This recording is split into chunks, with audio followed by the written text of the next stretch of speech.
guys, welcome to Diana Voiceover. இந்த வீடியோல நம்ம மதுரை மீனாட்சி அம்மன் பத்தி தான் பார்க்க போறோம். மதுரை தமிழ் சமூகம், கலாச்சாரம், ஆன்மீகம் அப்படின்னு 3 விஷயத்தையும் ஒரு சேர உயிரோட வைத்திருக்கக்கூடிய ஒரு புனித நகரம் அப்படின்னு சொல்லலாம். இதோட மையத்துல தான் மீனாட்சி அம்மன் பாண்டிய நாட்டு பட்டத்து தேவியா அமர்ந்திருக்காங்க. இந்த மீனாட்சி அம்மன் கோவிலுக்கு நிறைய சிறப்புகள் இருக்கு.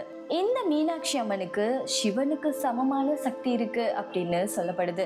இதை தாண்டி போர்க்களத்துல சிவனையே ஜெயிச்சு அவங்கள மணந்தவங்க தான் இந்த மீனாட்சி அம்மன். இந்த மதுரை மீனாட்சி அம்மன் கோவில நடக்கிற மீனாட்சி திருக்கல்யாணம் தான் ரொம்பவே ஸ்பெஷலான ஒரு விஷயம் அப்படின்னு சொல்லலாம்.